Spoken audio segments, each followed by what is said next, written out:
Greetings, fair listeners, and welcome back to another episode of The Tale Collector, celebrating stories and storytelling in all their forms, and the bards and artists who bring them all to life. I'm your host, Erica Adams. Here's to the beginning of new journeys, new friends, and new life. With that toast, I think this is the perfect time to pay homage to a manga artist whose most famous story is synonymous with discovery, both of the self and of the world, Eiichiro Oda, and so I'd like to celebrate his masterwork, and definitely my favorite manga, One Piece, released as a manga series in 1997 and as an anime TV series in 1999, each of them ongoing, and recommended for readers and viewers 13 and up for some bloody violence, cursing, drug and alcohol use, and mild sexual humor.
A quick tangent before I begin, if I may.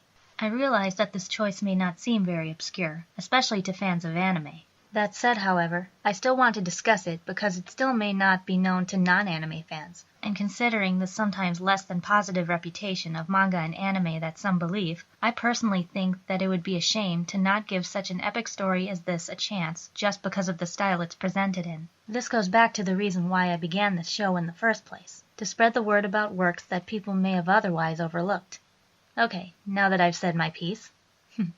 Since its initial release, One Piece has become the most popular and best-selling manga series in history, and with good reason. It's one of those rare narratives that can be very deep and heartfelt, while also being delightfully bizarre and hilarious. It is the story of a 17-year-old boy named Monkey D. Luffy, who travels the seas in order to find the legendary treasure known as One Piece, and thereby earn the title of King of the Pirates. One of his major, and downright weird, assets is that he has eaten what is known as a devil fruit. There are many types of these fruits all over the world, granting element manipulation, animal transformation, and other supernatural powers and abilities. And it is the gum fruit that has enabled Luffy to stretch any part of his body like rubber.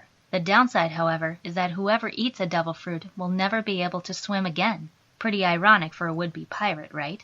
Nevertheless, Luffy remains ever undaunted, continuing his quest while recruiting other characters to join his crew, each with their own dreams to pursue as well as their own quirks, and battling other pirates, strange creatures on both land and sea, the Marines, and even the world government itself.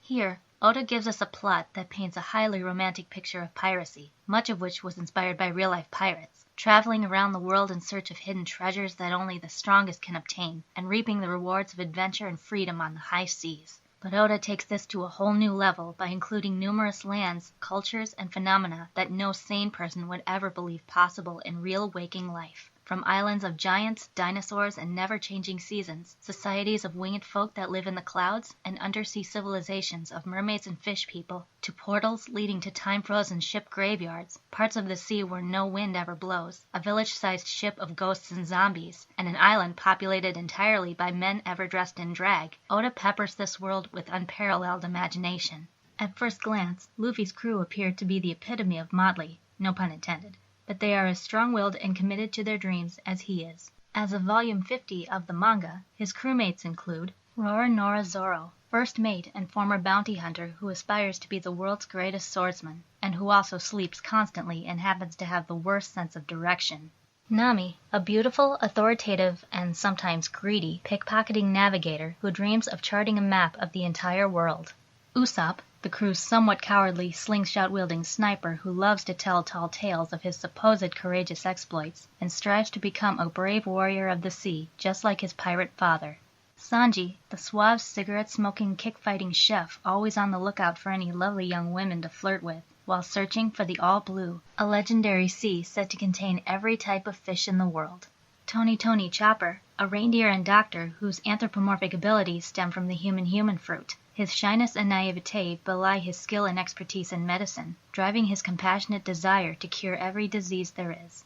Nico Robin, a sexy but kindly former assassin and archaeologist, with the flower fruit's ability to sprout her limbs from any surface, and who is searching for the Rio Poneglyph, an ancient and mysterious stone on which the lost history of the world is said to be written. Frankie, the flamboyant Speedo-wearing cyborg carpenter, whose body and machines are powered by, I kid you not, cola. His dream is to build a ship capable of sailing everywhere on the planet. And Brooke, a cheery cane-sword-wielding, music-playing skeleton who is still alive thanks to the Revive fruit. His dream is to find Laboon, the pet whale of his long-dead former pirate crew. Luffy and his crew are known the world over by the unusual but apt name, the Straw Hat Pirates. This is because of the straw hat given to Luffy by his idol, the famed pirate captain, red-haired Shanks, who once saved Luffy as a child from a giant sea serpent at the cost of his left arm. And before leaving Luffy's village forever, Shanks left him his beloved hat, as a symbol of Luffy's promise to Shanks to become a formidable pirate in his own right. And woe betide those, like the arrogant Captain Buggy the Clown, who dare to damage Luffy's precious hat.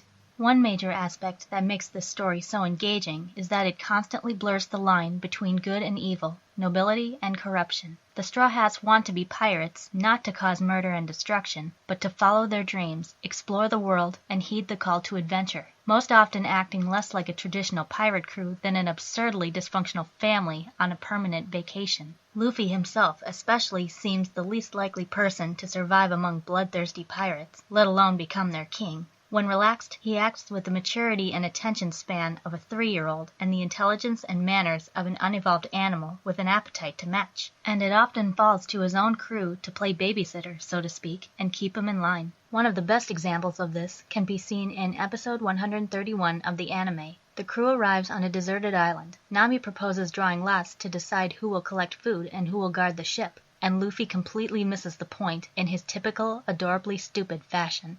Despite this goofy and carefree nature, Luffy is much wiser than he appears and is given credit for. He could never care less about authority and will openly fight it if he believes it to be dishonest and exploitative, such as when certain marine officials use their power to satisfy their own selfish and craven whims. He will even do the same to those he deems his friends if their ideals, no matter how honorable, are inherently flawed. Like Vivi, a princess whose kingdom the crew tries to help save from Sir Crocodile, an evil warlord of the sea. This is a world in which it is conviction in one's dreams that prove the merit of a person's will and spirit, so much so that death can mean nothing. In fact, Oda himself addresses this directly in the manga. In one Q&A section, found between chapters 30 and 31 in Volume 4, a reader asks Oda why Luffy never kills his enemies after fighting them. Oda replies, quote, "The reason why Luffy never kills is this. In his era, men live by their beliefs and risk their lives to defend them. Luffy shatters the beliefs of his enemies by defeating them. For them to suffer defeat and to have their beliefs destroyed is as bad as death. Killing their bodies is beside the point. I feel that, as pirates, Luffy and his enemies care more about victory and defeat than they care about their lives." This series can easily satisfy more than just fans of pirates and pirate lore. This is a tale for anyone who wants to believe in something greater than themselves, without the often annoying constraints of normalcy and logic getting in the way. One Piece is a strange, vibrant, funny, touching, action-packed adventure that definitely lives up to the praise. Gather round next time for another tale you may have forgotten or have never heard before. Until then, listeners, may inspiration always find you.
Greetings, fair listeners, and welcome back to another episode of The Tale Collector, celebrating stories and storytelling in all their forms and the bards and artists who bring them all to life. I'm your host, Erica Adams.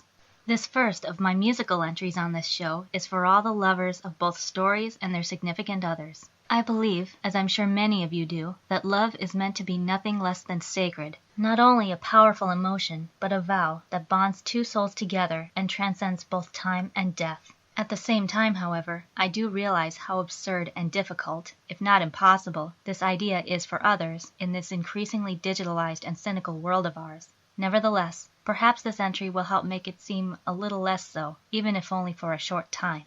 I present 2002, performing since 1992 and safe for listeners of all ages. 2002 is a neoclassical New Age band composed first of husband and wife duo Pamela and Randy Kopis, and recently joined by their now teenage daughter, Sarah. Their name is unique in that it signifies the sacred bonds of love. According to their website, quote, "The zeros in the middle were originally an infinity sign, and the twos on either side represented them on either side of infinity," unquote. In other words, it symbolizes how two souls deeply enough in love are said to be joined together for all eternity. I was first exposed to 2002 when the New Age Music channel on my cable TV played their song Stella Maris from the 2000 album River of Stars. I was instantly hooked. Their albums have been on the Billboard charts numerous times, alongside other famed New Age and classical artists such as Enya, Yanni, and George Winston. The trio uses a wide variety of both classical and modern electronic instruments, such as piano, acoustic guitar, flute, keyboard, cello, and harp, as well as what is called a virtual choir, comprised of voices digitally recorded and layered on top of each other. All this together gives their songs an ambient, angelic quality, sometimes slow and soft enough to relax to, other times quick and light-hearted enough to dance to. But while love is the driving force of 2002's sound, it is not exclusively the love between two people that is centered on. As many of their albums will remind listeners, the power of love can apply to virtually anything, like family, or nature, creation, or life itself. This leads me to what I think is one of the best aspects of 2002 and their presentation. Each of their albums is based on a specific story, setting, or idea. Inside the CD booklet of a given album, a song title may be often paired with a brief poetic piece. For some, each song acts as a sort of episode within a larger chronicle, such as the 1995 album Savitri, which tells the famous ancient Indian legend of the titular princess and how she rescues her husband and true love, the noble Prince Satyavan, from death itself. Here is the written narrative that accompanies the song entitled Satyavan. Savitri's search leads her to a hermitage in a forest where she sees Satyavan for the first time. He is gently caring for his blind father, who was once a powerful king. The crude setting does not diminish the nobility and wisdom in Satyavan's face. The humble attire cannot conceal his perfect form.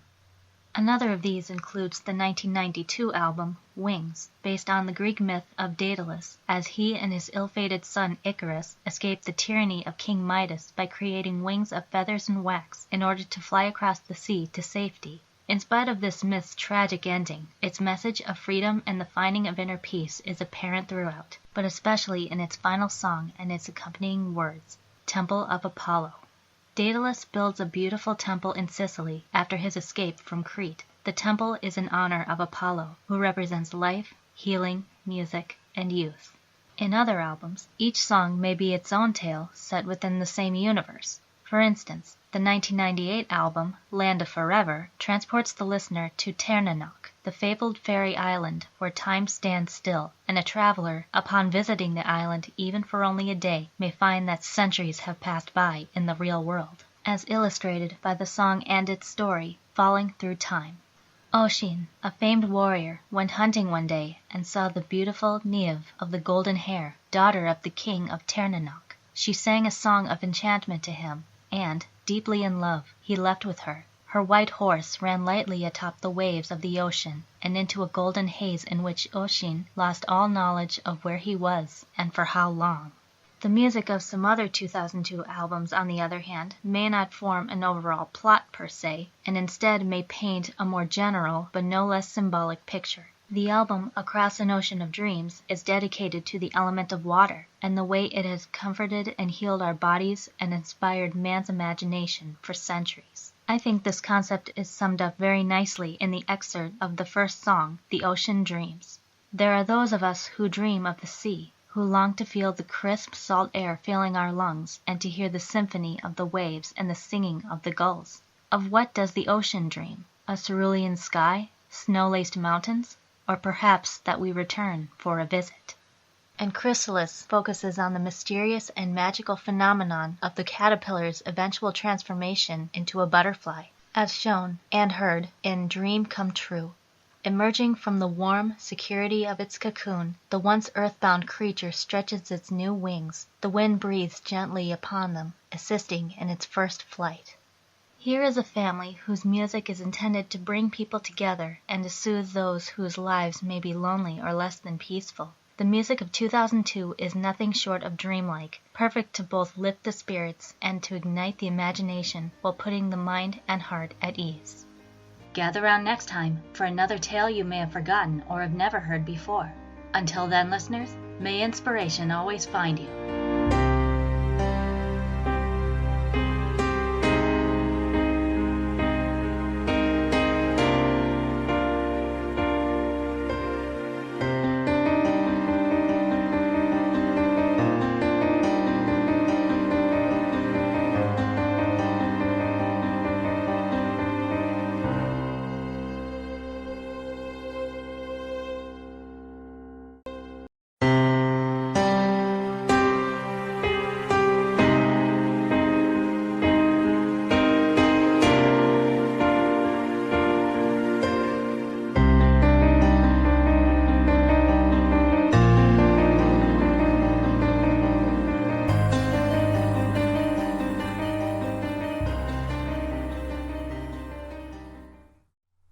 Greetings, listeners, and welcome back to another episode of The Tale Collector, celebrating stories and storytelling in all their forms, and the bards and artists who bring them all to life. I'm your host, Erica Adams. The memory is a bit vague, but I think it was around this time in high school that I learned of this story. It was the second book of this series that I picked up first in the library, and of course I had to find the first book beforehand so that I could follow along. In retrospect, I believe I found it at a good time in my life. Though I was a bit older than the protagonist at the time of my first reading, the story still resonates with me to this day, not only because of its fantasy elements, but because of the symbolism it offers in relation to both the hardships and adventures of growing up. I'm going to talk about the Switchers trilogy by Kate Thompson, comprised of Switchers, Midnight's Choice, and Wild Blood, first published between 1994 and 1999, and recommended for readers 10 and up.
Each book is episodic, but they all intertwine in overall plot. Switchers centers on Tess, a young teenager who is what's called a switcher, one who has the power to shapeshift into any animal at will. In the first book, she has told no one of her ability up to this point, and typically uses it as a brief escape from normal human life. But one day, she is approached by a boy named Kevin, who has been observing Tess for some time, and happens to be a switcher as well. Kevin reveals to Tess that every switcher will permanently lose their power once they reach the age of 15, and whatever form a switcher is in at such time will remain that switcher's form for the rest of their life. And Kevin's birthday is only days away. Moreover, he insists that she, a fellow switcher, is the only one who can help him to stop the mysterious increasing cold that is threatening Ireland and the rest of the Northern Hemisphere. In Midnight's Choice, Tess meets another switcher named Martin, who, rather than facing the pain of reality, decides to flee from it by retreating into the form of a deadly creature that feels no remorse or weakness, and Tess is left to face him and his darkness without the aid and companionship of Kevin.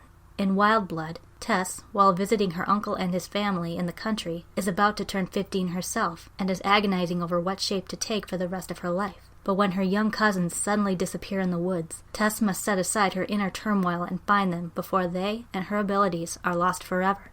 To begin with, the chemistry between Tess and Kevin evolves beautifully, despite a rough start in their relationship, as they become a foil for one another. A significantly fascinating aspect of Tess's character is how close-minded she is at times, not wanting to believe in what hasn't been proven to her, and often afraid to venture out of her comfort zone. But Kevin opens Tess's eyes to greater possibilities by encouraging her to explore parts of the animal world that she never had before. It's worth mentioning here that much of the splendor of this tale comes from the exploration of the minds of the animals the main characters become. Thompson gives readers vivid portrayals of the consciousness of numerous creatures, such as rats, owls, and dolphins, describing them as if they were human, but on a level both fundamentally and unattainably diverse. Upon learning that Tess has never been a goat, Kevin is surprised and convinces her to try it. The experience turns out to be much better than she expects. Pages 105 to 106 of the first book. Tess was surprised by some of the things that she was learning. She found that it was a myth that goats would eat anything. On the contrary, her senses of smell and taste were so refined that she could tell in an instant whether a moth had laid eggs on a leaf or a bird dropping had landed there, even a month ago. She would leave anything that was the slightest bit tainted where it was on the tree and eat carefully around it. She found that she had a rich and rare sense of her own independence. Stronger than any other emotion in a goat's heart is the love of freedom. Even here, amid the luxury of the rich lands where food would never be scarce, her goat's soul longed for the high, craggy places of the world, places that are of no use to mankind, but are the wild, windy kingdoms of goats. Kevin turned to Tess, and the sly, mischievous glint was in his eye again. Tess knew that for the first time she was returning it. Together, they slipped through the fence as if it wasn't there, and strolled out onto the field. Skipping to pages 110 to 111. Tess and Kevin, communicating by a combination of goat gestures and rat images, were having a ball. 3 policemen and a gathering of neighborhood residents were red in the face with exertion and fury. The goats dodged and scrambled, jumped walls, and pushed through hedges. They split up without hesitation when they had to, and met up again as soon as they could. They avoided traps with uncanny and infuriating ease. A local farmer had been called in to help, and he had arrived full of cool confidence with his 2 best sheepdogs. But 10 minutes after he had arrived, the farmer was coaxing the terrified creatures back into his Land Rover and wondering if they would ever work again. The goats swung at full speed into the yard at the side of the house and veered in through the open door of the woodshed. A few seconds later, Tess and Kevin emerged laughing, their eyes still shining with mischief.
Tess, on the other hand, acts as a link to humanity for Kevin, who has never felt right living among humans. As an animal, especially a rat, he always knows his place, for better or for worse, because animals don't lie or pretend as humans do. Upon meeting Lizzie, an eccentric old woman and former switcher herself, Kevin quickly butts heads with her, but Tess is able to see that they are more alike than they realize. In pages 92 to 94 of the first book. "That's teenagers for you," Lizzie went on, her voice rising in tone to near hysteria. "They hasn't even started and they's had enough. They only wants to sit in front of the TV or have a good time for theirselves, being jackdaws and puppies and toads. They's always had enough, even before they's had what they come for." Kevin wheeled on her. "And what about stupid old women who invite people to visit them and drag them across Dublin and then tell them to mind their manners so they can stand there and abuse them? You hasn't any manners to mind," shouted Lizzie. "Listen to who's talking," yelled Kevin, and he stormed out. He was halfway up the little path before Tess caught up with him. "Wait, Kevin," she said. "What for?" "I want to talk to you for a minute." "Talk?" he said. "That's all people ever do. Talk, talk, talk. They talk so much that they get on each other's nerves, and what happens then? They have to bloody well talk about it." "Don't be like that, Kevin." "Why not? What's the point of all that talking, eh? Now you want to talk about that stupid old woman, and we wouldn't be here in the first place if it weren't for her talking too much." "Don't you see?" she said. "The old woman is like you. She doesn't understand people either. She doesn't know how to behave." Kevin turned away from her. "Just proves my point, doesn't it?" he said. "It's a waste of time trying to understand people." But Tess knew that he was disarmed now. "Do you know something, Kevin?" she said. "What?" "You care a lot more about people than you think you do." "Oh, do I?" His voice was full of contempt. "Why do you think that?" "Because if you really didn't care, if you really thought people were so useless, then they couldn't upset you, could they? Because you'd never expect anything better." With each adventure, Tess grows stronger as a switcher, but faces ever-increasing struggles as a human as well, further emphasized by her inability to choose a final form. It is not only the choice of what creature suits her best that she must consider, or even the thought of disappearing from her parents' lives with no explanation. It is the fear of regret and lost chances that haunts her. The knowledge that the future is inevitable and she can't see herself in it, nor can she see a life that will give her unconditional happiness. But face this reality she must, like any other growing human being. Pages 168 to 171 of Wild Blood. Tess thought of the land again, the fresh green beauty of the woods, and the greed of the people who wanted to destroy them in order to line their own pockets. She didn't want to be an adult in a society like that, where no one cared about anything except money. She envisioned the world as a gray, barren place, where nothing lived except human beings and nothing grew except the food they ate. Like a plague on the earth. Like locusts, they destroyed everything before them. Like locusts, they could see no further than their own immediate greed. She wouldn't join them. Better to be an animal, even a greedy one like a pig or a rat. At least they didn't pretend to care. People were worse. People were hypocrites. A sudden gust of wind rattled the window hard, and Tess sat up with a start. There was something that Lizzie had said. What was it? Tess concentrated, and obligingly the words came to her. "Does we believe what we see, or does we see what we believe?" Tess knew now that the chips were down. She could still cop out, of course, but it would be an admission that her fear had defeated her. And suddenly she realized that she didn't need Lizzie to tell her what to do. The truth, plain and simple, was that if anyone had a chance of finding those children, it was she. After tonight, her powers would be gone. The events of the day were moving too fast, robbing her of time and space to think, and it looked now as though she wasn't going to have time to make a considered choice of what to be. But perhaps it didn't matter. Perhaps it didn't help to have time to think. Up until now, all the thinking in the world hadn't helped her arrive at a decision. For the next few hours, she still had her switching powers. If she did not use them while she could, she might spend the rest of her life regretting it. With a feeling of courage returning, of becoming herself again after a long absence, Tess flung open the window.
Too old to be utterly sheltered anymore, yet too young to be fully understanding of real life, teens are often faced with choices that could potentially alter their way of thinking and their lives in turn, something they may not want to admit is daunting for them. They may feel caught at that important threshold between childhood and adulthood, as once they go forward, it may be next to impossible to go back. But this can also be an asset. Teens can begin to explore the world and learn to live in it, while their minds and hearts are still open enough to embrace its joys and glories that adults may have forgotten or disapproved of. I believe that, through Switchers, Thompson portrays these struggles in a very authentic and poignant manner, even as the supernatural is occurring all around. Gather round next time for another tale you may have forgotten or have never heard before. Until then, listeners, may inspiration always find you.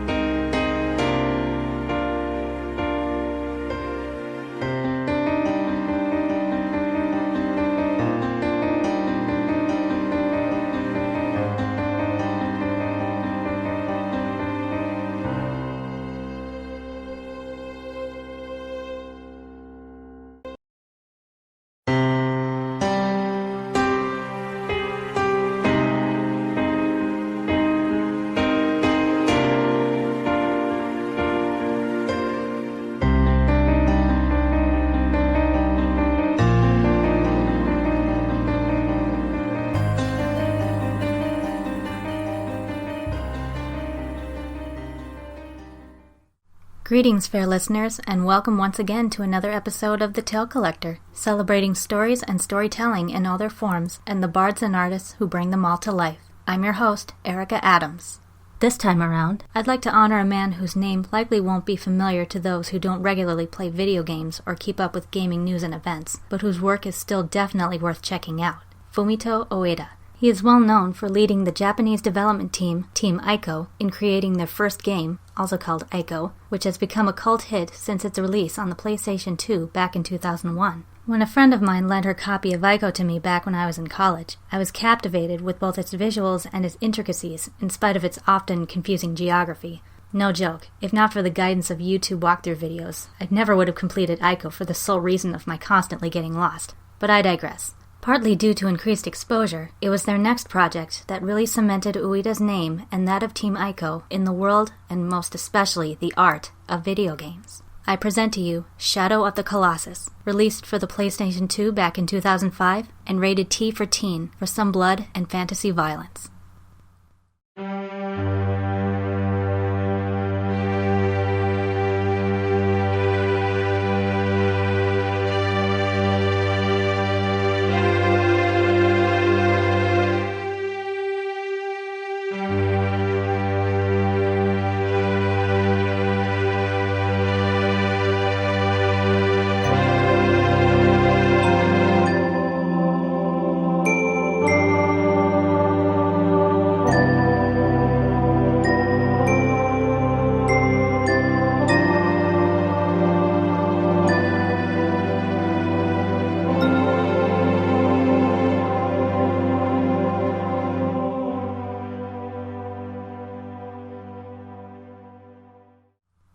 It is rumored that in a distant land there lives a being capable of controlling the souls of the dead, only travel there is strictly forbidden. A brave warrior named Wander rejects this as he is willing to do absolutely anything to restore the life of Mono, a young girl implied to be his love interest and who has been supposedly sacrificed due to a curse. Upon reaching the ancient temple and easily dispatching some shadow creatures with the magic sword he possesses, Wander is approached by Dorman, the mysterious unseen entity that resides within the temple and is the one spoken of in the rumors. Wander asks Dorman to bring Mono back to life. It agrees, but in exchange, Wander must use his sword to slay the 16 giant beasts known as Colossi that live in various parts of the Forbidden Land. Then, and only then, will Dorman use its power to revive Mono, though it does warn Wander that he may have to pay a heavy price in the process. But Wander is undaunted. With no one but his swift and faithful horse, Agro, for company and aid, Wander sets out to battle the Colossi and fulfill his part of the bargain, no matter what it takes. Considered by many to be a spiritual successor to Ico, or even a prequel by some others, not to mention one of the greatest video games ever made, period. Shadow of the Colossus is, to this day, a highly innovative game title for a number of reasons. Unlike most traditional action-adventure games, this one is very minimalist, with no weapons or upgrades to collect. Wander has only his sword and a bow and arrows, no areas to explore, no smaller enemies to fight, and no other people or creatures to speak to. While this concept may sound dull for a video game, it works here to set the melancholy tone of the game's world and story. This is a forbidden land after all, so it's only natural that it be deliberately devoid of almost any life aside from a few birds and lizards. The environments themselves are just gorgeous. Lush forests, immense mountainous cliffs, ancient ruins, vast deserts, all of these emphasize the feeling of isolation and powerlessness of the main character. The sounds and music serve a similar purpose. When Wander is traveling throughout the land in search of a Colossus, all is utterly silent, except for the wind, the local animals, and Wander himself as he races upon aggro along the surrounding terrain. But then, a full orchestra begins to build up an atmosphere of awe and wonder when a Colossus is either nearby but not yet seen, or in sight but not yet attacking. But when the Colossus at last appears, the music strikes with a power more than worthy of the godlike beings that rule over this land. There are exceptions to this, though. During some Colossus battles, the music remains slow and subdued throughout. I found this especially unique, as game boss levels in general are most often accompanied by music that's loud and fast-paced, yet during these, the player may hear slow and somber strings, majestic church organs and bells, and even a choir that sounds more suited for a funeral than for a chaotic fight scene. Along with other reasons which I will explain shortly, this makes the battle with the final Colossus in particular exceptionally poignant. Each Colossus differs in its appearance, its territory, and the varying methods that the player must employ to defeat it. Some stand upright or on all fours, some walk or fly or swim, some are more humanoid and others more animalistic, some attack with weapons or magic or brute force. Some are relatively small, say the size of lions or elephants, while others are like towers that seem to touch the heavens. But they all appear to be made up of a combination of grass and stone, as well as fur and bone, as if they had been born from the very earth itself. Each one has a weak point in the form of a glowing sigil that must be pierced with the sword. And here's where one of the truly enthralling aspects of Shadow comes in. This game consists of virtually nothing but boss battles, and part of the game's challenge involves not only finding each Colossus, but figuring out how to slay them. To reach and exploit the sigil, the player must literally scale a Colossus like a mountain, using the nearby environment and/or even tricking the Colossus into giving the player access to the sigil. And of course, like the wild beasts they are, many Colossi will attack on sight, their eyes glowing red as they emerge from their hiding place and prepare to destroy the mortal that dares to invade their territory.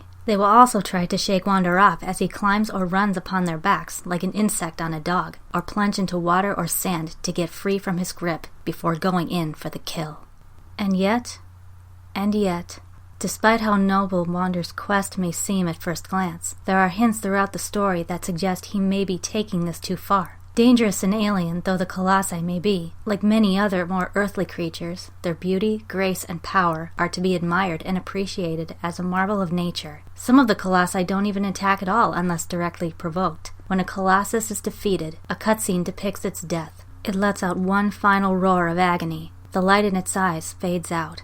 And then the earth quakes as the ancient behemoth's body crumbles like a magic spell breaking, and it falls, never to rise again.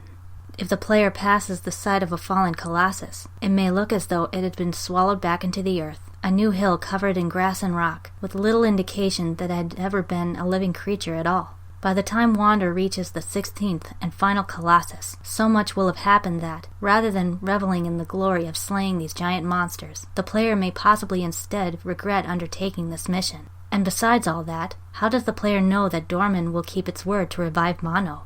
Will Mono really awaken after all this? Is her brief mortal life truly worth the destruction of these awesomely beautiful beasts that, up to now, had kept to themselves? Ueda and his team really strove for realism in the creation of this game, and it shows. Since its release, Shadow of the Colossus has been cited as a prime example of video game art, and I personally could not agree more. This game is both a visual wonder and a beautifully heartrending story that deserves to be experienced. Gather round next time for another tale you may have forgotten or have never heard before. Until then, listeners, may inspiration always find you.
Greetings, fair listeners, and welcome back to another episode of The Tale Collector, celebrating stories and storytelling in all their forms, and the bards and artists who bring them all to life. I'm your host, Erica Adams.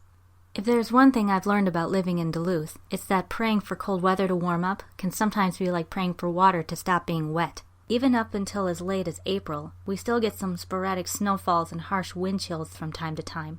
But of course, nature does what it will, whether we humans like it or not. Yet this can also be a beautiful thing. There is a power and mystery about nature that even to this day, with all our knowledge and expertise, seldom fails to amaze and inspire.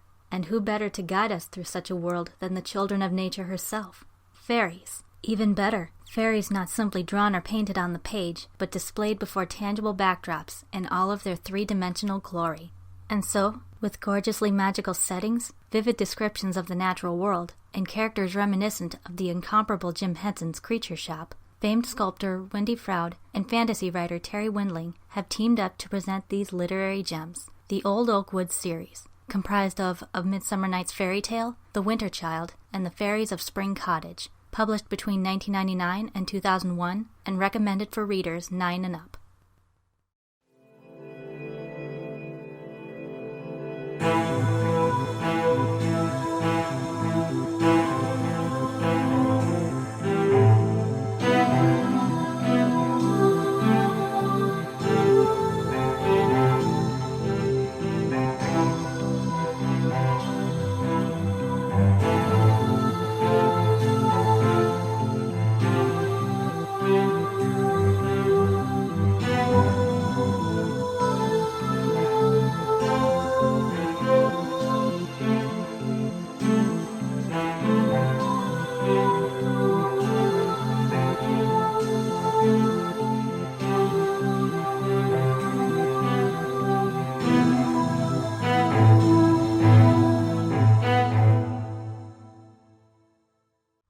The series protagonist, Sneezelwort Rudmuster Rowanberry Boggs VII, or simply Sneezel for short, is a gentle-hearted, 200-year-old tree-root fairy child whose home is Old Oakwood, the oldest and most esteemed fairy court in the wooded hills of Dartmoor, located within the British Isles. He has long pointed ears, a fur pelt, a somewhat pudgy face, and a tufted tail of which he is very proud. He lives at the root of a large tree, and he enjoys almost nothing so much as a warm fire and a hot meal, especially when that meal involves cakes. In the first book, A Midsummer Night's Fairy Tale, the fairy court is abuzz with preparations for Midsummer Night, during which the gathering of the Fairy Queen Titania takes place. For the entire 200 years of his life, poor Sneezel has never managed to stay awake long enough to see just what happens at the gathering. This time, though, he is determined to learn the answer, and to help out and hopefully secure for himself a significant role in the process. But then he learns that Queen Titania is under a spell of deep sleep, and he must obtain her midsummer crown in order to solve this mystery before something terrible happens at the gathering.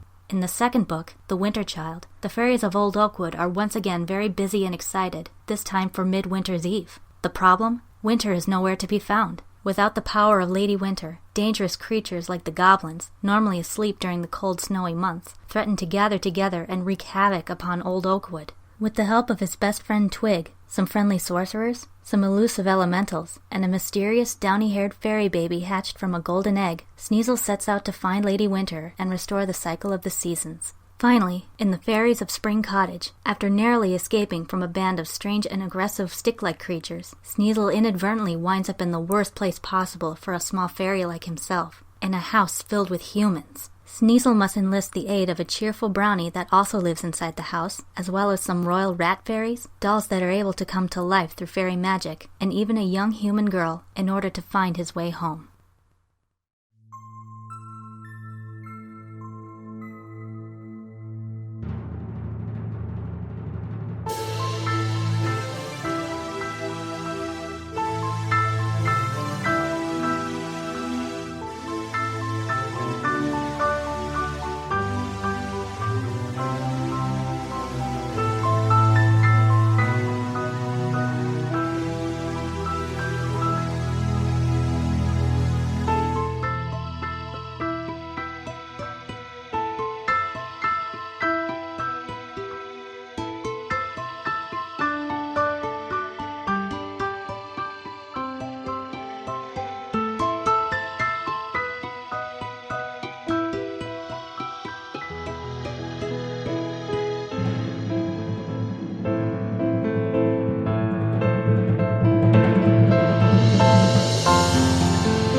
As I touched on before, one thing that truly makes these books stand out is their pictures, which are actually photographs. The characters are shown as dolls and puppets on real-life sets, both natural and man-made. Wife of world-famous fantasy artist Brian Froud, of whose work I am a huge fan. Wendy Froud is a doll maker and an extraordinary artist in her own right. One of her greatest achievements was her help in the creation of the character Yoda from the film Star Wars Episode V, The Empire Strikes Back. Like her husband, Froud has also worked with Muppet creator Jim Henson, designing various creatures for The Muppet Show, as well as his classic films, The Muppet Movie, Labyrinth, and The Dark Crystal. The story's other half, writer Terry Windling, is one of fantasy's finest authors for both children and adults, and her works have won numerous awards, such as the World Fantasy Award and the Bram Stoker Award, among others. One of her primary interests as a writer is exploring how myth and folklore are used and expressed in today's art. Here, the way she describes Old Oakwood, one could almost believe that magical beings really do live just beyond the trees, the rivers, or the hills, and could be seen with just the right mindset, as seen in the first book,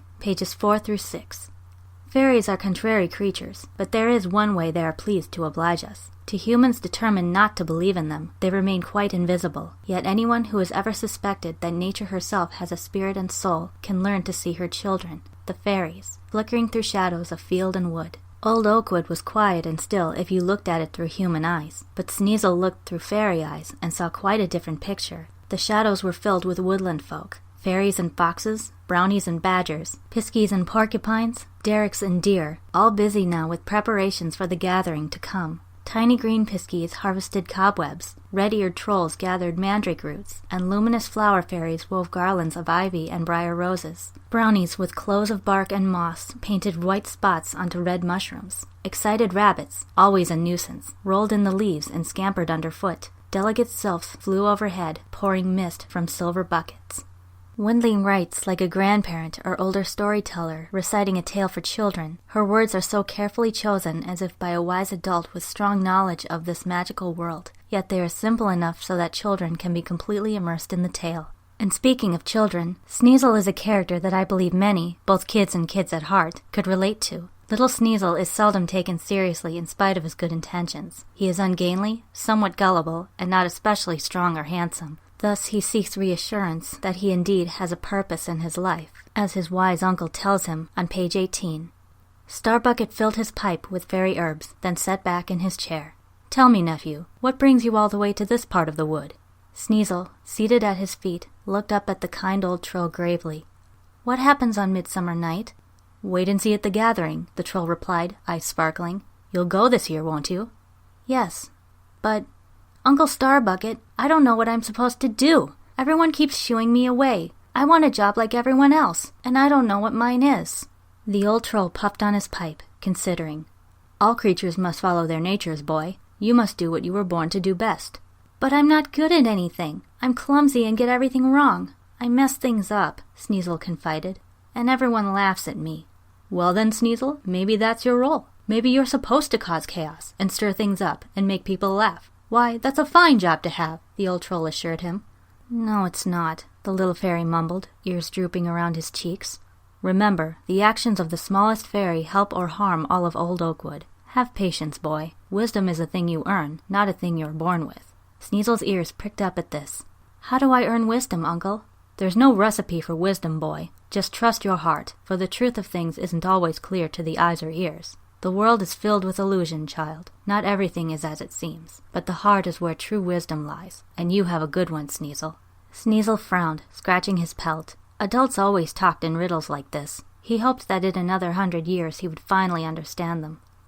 As is often true, what children may lack in physical strength and worldly knowledge, they can and do make up for with an open heart and an unbiased point of view. Sneasel always gives help to any creature, fairy or otherwise, that needs it. And more often than not, those creatures turn out to be powerful beings who in turn offer rewards for his kind acts. In this way, Sneasel is able to see that he does have the power to change things for the better, just by being himself. On page 50 of the first book. "I may be a hero, but I'm still a fool," the downcast little fairy groaned. "I still mess everything up. I'm still the same old Sneasel." "And that's a fine thing to be," said a voice behind him. The child turned and saw a radiant man and woman among the trees, dressed in grass-green velvet, crowned with ivy and rowan berries, luminous with the morning light. He knew at once who they must be. "Are you?" "The Lord and Lady of the Wood," the lovely woman said. "And you, my little trickster, are Sneezelwort Roodmuster Rowanberry Boggs the Seventh, a proud old name for a fine young fairy. We've come to return a wish to you. Take it with our blessing, child." "I will," promised Sneezel earnestly. "I'll be much wiser from now on." "Just be Sneezel. That's good enough," said the raven-haired Lord of the Wood with a smile.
It is apparent that the two minds behind this literary adventure have created these characters with great skill and, more importantly, with great love. Every creature's appearance and personality is unique and expressive. Bright, rosy-cheeked children, wizened, starry-eyed elders, and grotesque, cunning monsters, with the tone and object placement within each picture fitting perfectly with its corresponding occurrence. Though they specialize in differing forms of art, Froud and Windling's abilities are such that they add an authenticity to these stories that, to me, is pretty rare in many newer children's books today. The combination of photographed sculptures and rich narration reveal a new world that can be believable and wondrous to children and adults alike. Gather round next time for another tale you may have forgotten or have never heard before. Until then, listeners, may inspiration always find you.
Greetings, listeners, and welcome once again to another episode of The Tale Collector, celebrating stories and storytelling in all their forms, and the bards and artists who bring them all to life. I'm your host, Erica Adams. There will always be a special place in my heart for this story. This is not only one of the first novels in the teen romance category that I remember reading, but perhaps the only one for which those closest to me shared my praise, namely, my younger sister and one of my best friends from high school. Odd as it sounds, this was a very rare thing for me. We three loved fantasy fiction and still do, and yet, until this book, we never found one that we all truly loved with equal passion. And so, in honor of Annette Curtis Klause, I'm going to introduce what is arguably her best-known novel to date, Blood and Chocolate. first published in 1997 and recommended for readers 16 and up for animalistic violence, strong language, and sensual imagery and innuendo.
"16-year-old Vivian Gandelon is a loup-garou, a werewolf, living in present-day Maryland. She and her widowed mother Esme remain in close contact with the remaining members of their pack, who are struggling hard to survive within human society after yet another arson-caused fire killed many of their kind, including Vivian's father, who is the pack's leader. This results in continual bitter arguments and violence between packmates, making Vivian increasingly depressed and lonely. Despite these feelings, however, Esme warns Vivian against getting too close to humans and tells her to stay with the Five, a gang of boys who are the only other teens in the pack, but they only make matters worse with their recklessly immature behavior and their obvious desire of Vivian as a mate rather than a friend. But one day, after reading a human classmate's poem, which contains lovely and surprisingly accurate descriptions of a werewolf transformation, Vivian decides to take a chance and find the writer, a boy named Aiden. A sensitive lover of magic and philosophy, Aiden appears to be Vivian's intellectual and spiritual match in every way, but she naturally must hide her animal side from him, much to her chagrin. While she walks the fine line between her love for Aiden and her loyalty to the pack, a man suddenly turns up dead, with suspicious wounds that could only have been made by a werewolf. With a traitor in their midst, and the police coming ever closer to the truth of her kind's existence, Vivian is left with fears that could destroy both her life and the lives of those she cares for, both human and werewolf. The werewolf pack, as Cloud has created it, is like its own tight-knit community and even subculture to a degree, with its own religion. Vivian often uses expressions and curses like Great Moon or Goddess, its own sayings, such as don't date if you can't mate, since werewolves and humans can't breed together, and even its own slang terms, such as meat people, a derogatory word for humans. More to the point, unlike some traditional books of this kind, the protagonist here is neither regretful nor inwardly tortured because of what she is. On the contrary, it is perhaps the greatest joy of her existence. The strength, the swiftness, the physical experience of the transformation, and the sheer beauty of the creature she becomes are all nothing short of ecstasy for Vivian. Accordingly, Klaus peppers the story with numerous sexual metaphors to describe and compare the imagery of bodily changes and carnal desires, among other things, as exemplified in one of the finest portrayals of a werewolf transformation that I've ever seen in literature, on pages 29 to 31. Like all her people, at the full moon she had to change whether she wanted to or not. The urge was too strong to refuse. Other times she could change at will, either part way or fully. Right now, the moon swelled like a 7-month belly, and she wanted to change because it was possible. She wanted to run for the joy of it. She stalked through the backyard dusk, across the bat-grazed clearing in the narrow ribbon of woods out back, over the stream, up the embankment, and down into the wide grassy valley that held the river. The grass was already high. Here and there might be nests made by kids making out or getting high, but she sniffed the air and smelled no human flesh. Down by the river was a giant tumble of rocks that screened the river bank. Behind the rocks, amid the shoulder-high weeds, she slowly slid off her clothes. Already her skin prickled with the sprouting pelt. A trickle of breeze curled around her buttocks, and her nipples tightened in the cool air off the river. She laughed and threw her panties down. Her laugh turned to a moan at the first ripple in her bones. She tensed her thighs and abdomen to will the change on, and clutched the night air like a lover as her fingers lengthened and her nails sprouted. Her blood churned with heat like desire. The night, she thought. The sweet night.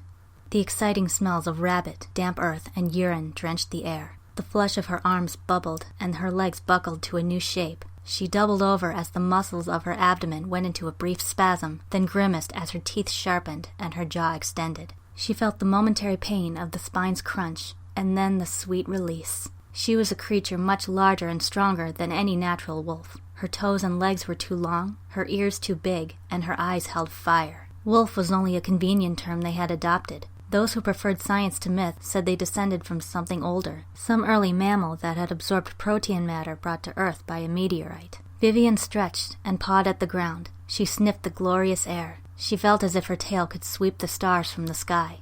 "I will howl for you, human boy," she thought. "I will hunt you in my girl skin, but I'll celebrate as wolf." And she ran the length of the river to the edge of the city slums and back, under the hopeful early summer moon.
Vivian is not ashamed of her lust, either for love or for life. Through Vivian's actions and personality, Klaus portrays the similarities between humans and animals that eat, mate, love, and live as nature intended, and how there can be no greater beauty than that. But that's not to say that Vivian is promiscuous or evil or even heartless, or that her ability is without its misgivings. Much as Vivian is proud of what she is, even the best intentioned of her people tend to, in her mind, disgrace, if not outright abuse, the power their wolf form gives them. Vivian wishes with all her heart that they could see what she sees, and long for the same thing she wants, to enjoy their wolf form for its own sake, not to befoul the image of their race and their heritage by slaughtering one another. But Vivian comes to realize that she may not be as different or noble in this sense as she would like to believe. Should she ever see Aiden during a full moon, for instance, she will have less control over the wolf transformation and be at greater risk of inadvertently harming him. On pages 63 to 67. "Dear moon, he's sweet," Vivian thought in anguish. A swift pang hit her gut, and she bit the inside of her cheek, hoping the pain would keep her sane. "Not sweet like that!" she screamed silently, staring with panicked eyes at his round, firm thighs. "How do I make him go?" she thought as her joints began to pop. He moved closer and put an arm around her. "You pick a funny time to go shy on me," he said. Her shoulders shook with silent laughter at her stupidity.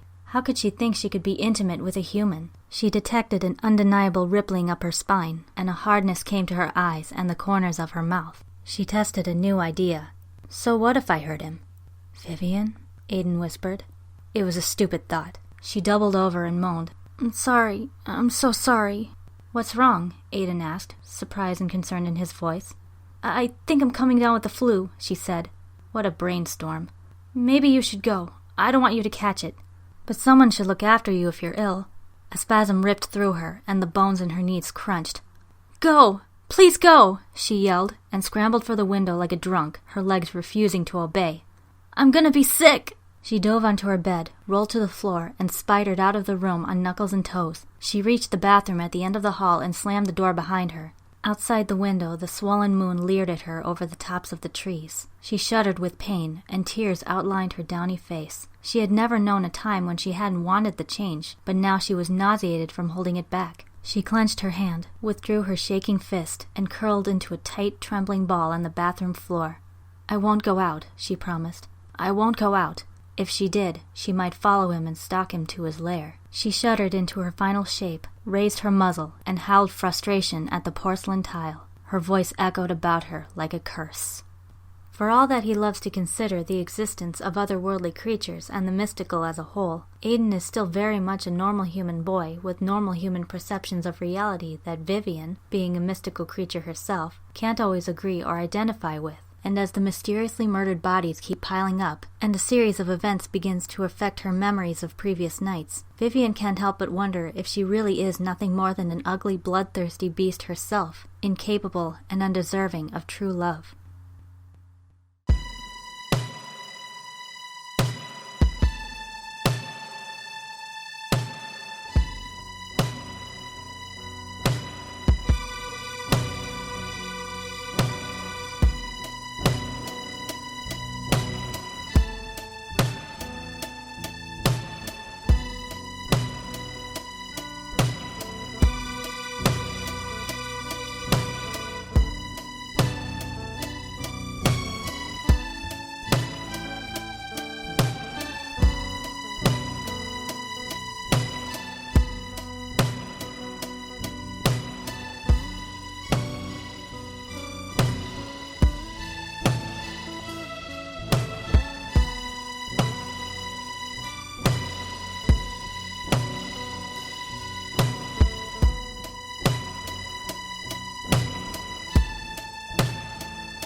As the book's title suggests, and its synopsis states, what is Vivian really, human or beast?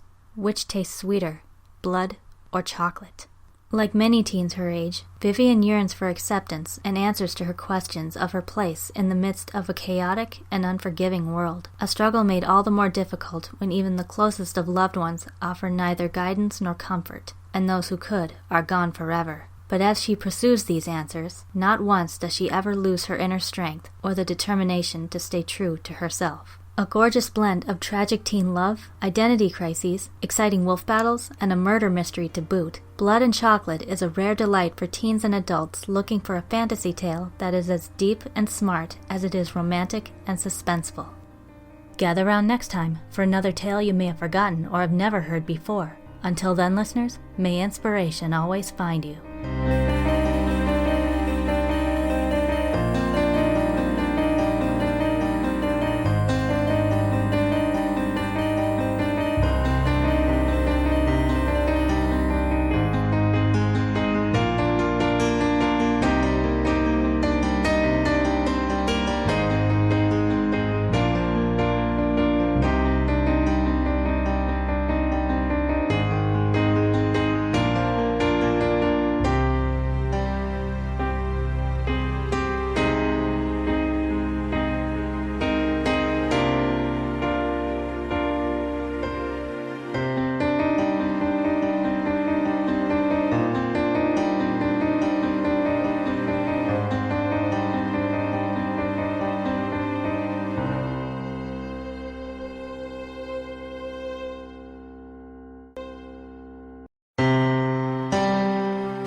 Greetings, listeners, and welcome to another episode of The Tale Collector, celebrating stories and storytelling in all their forms, and the bards and artists who bring them all to life. I'm your host, Erica Adams.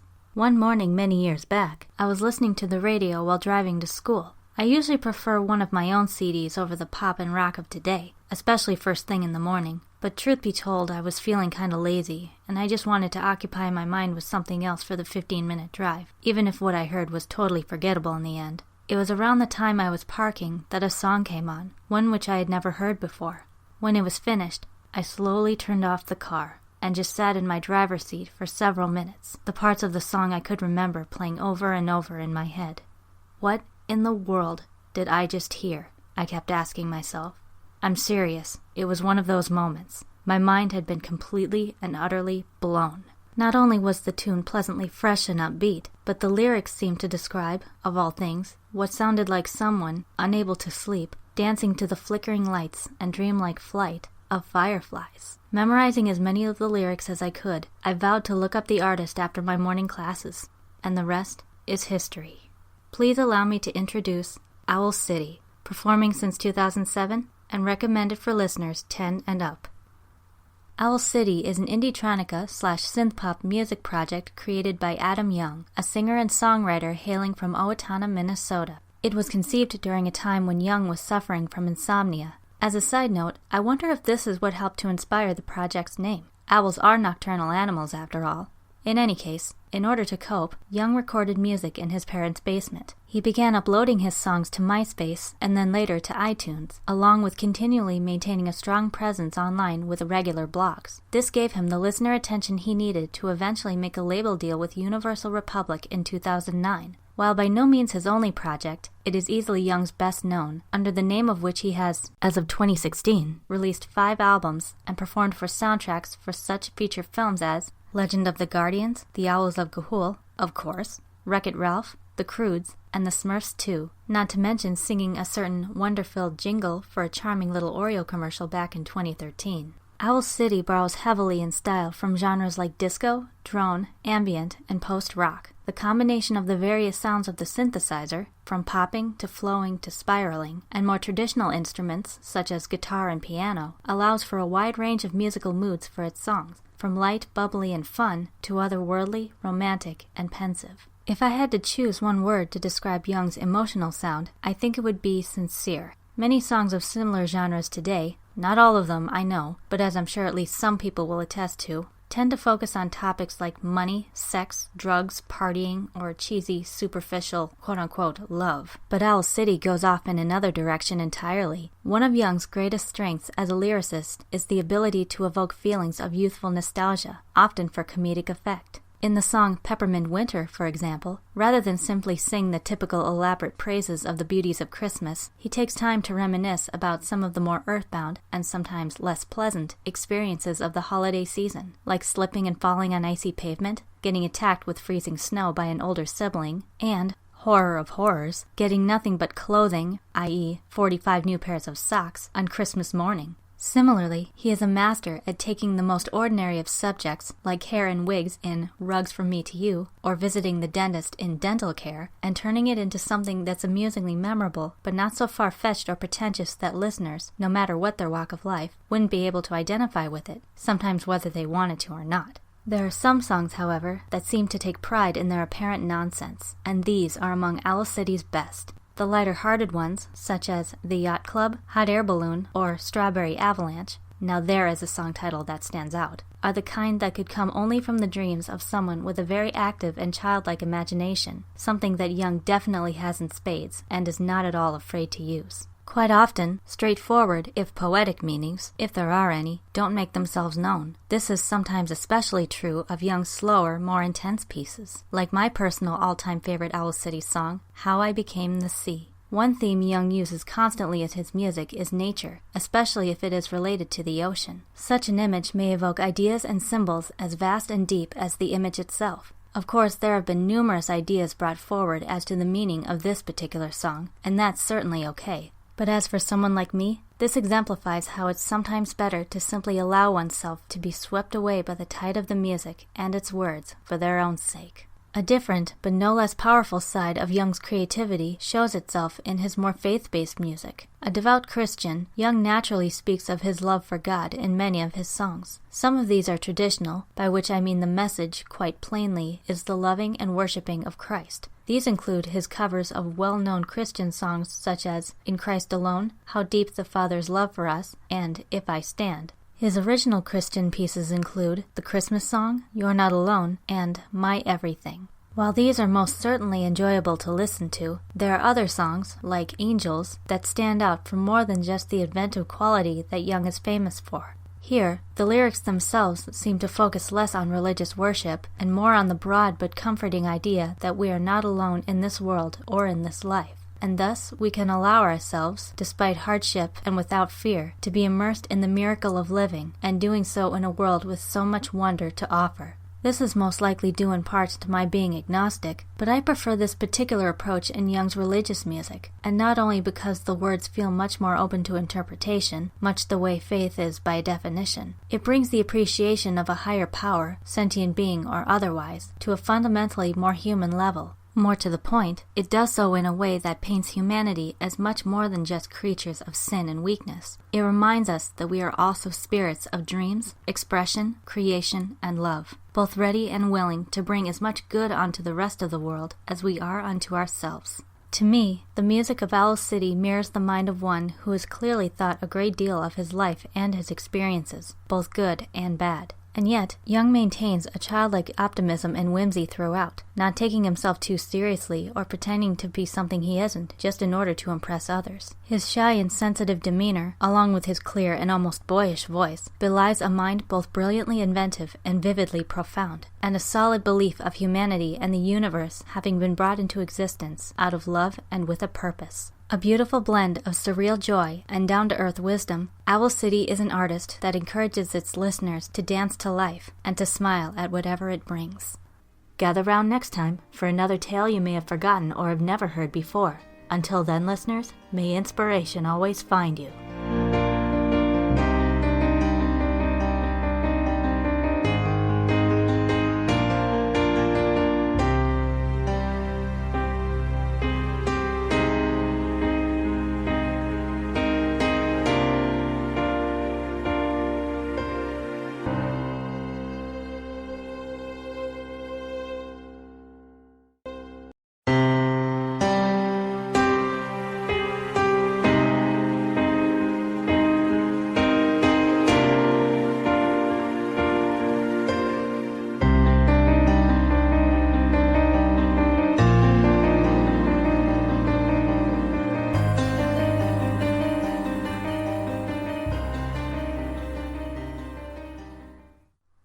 Greetings, listeners, and welcome back to another episode of The Tale Collector, celebrating stories and storytelling in all their forms and the bards and artists who bring them all to life. I'm your host, Erica Adams.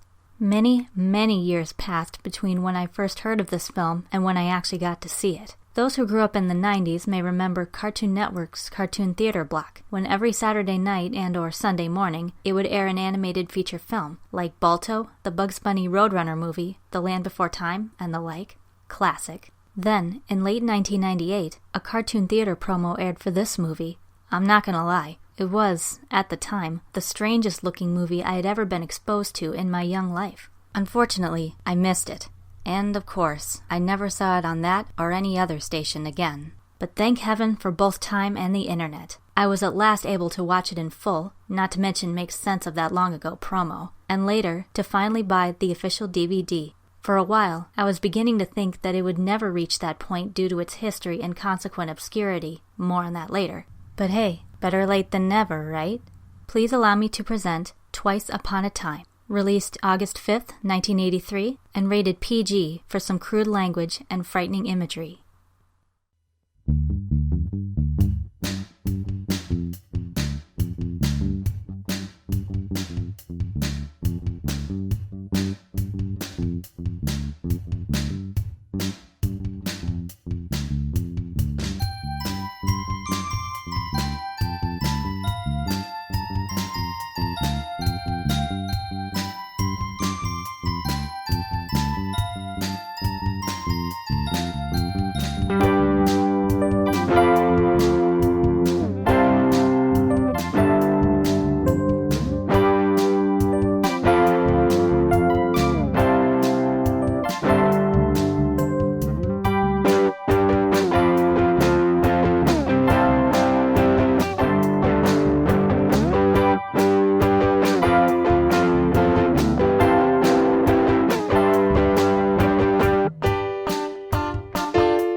In between two polar opposite dream worlds rests the earthly land known as Din, inhabited by people called rushers, so named because they are always literally rushing at whatever they're doing. The only time they don't rush is when they sleep, which is where the dreams, and their respective dream makers, come in.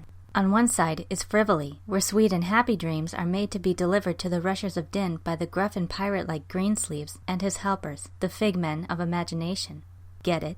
At the other end of the spectrum is the Mercworks, home of the dark and dingy factory in which the sinister synonymous Botch creates missile-like nightmare bombs to be dropped upon the rushers by his giant vultures. It comes to pass that Botch, tired of competing against Frivolity, seeks the power of the cosmic clock, which controls the universal flow of time, as part of his dastardly plot to bring eternal nightmares to the rushers of din. The only ones standing in his way are two foolish but lovable misfits of Frivolity. Ralph, the all-purpose animal, so called because of his somewhat faulty shape-shifting ability, and Mumford, his squeaky, honking, Chaplin-esque companion. The two must stop Botch and save the rushers of din, while proving to the many skeptics they meet along the way that they are in fact capable of doing something right. As I touched on before, this is a film with a very unusual history, and not just due to the Ladd Company, the studio that distributed it, going bankrupt after both this film and The Right Stuff failed at the box office. There were actually two versions of Twice Upon a Time made, though identical to each other, with no added or omitted segments to visually set one apart from the other. Each featured various scenes with lines that differed from those of the other. One of these was far more adult than the other, thanks in large parts to voice actor Marshall Efron, who supplied his character, Botch, with some lines that were pretty raunchy. On both opening night and years later on HBO, the adult version, favored over the more family-friendly cut by both Efron and producer Bill Courtier, was shown. This, however, enraged director John Corty, who disapproved of the adult version and even threatened HBO with legal action if they ever aired it again. Just to give an example, compare the scene where Botch is trying to summon his henchman and head screamwriter, again, get it, Scuzzbopper,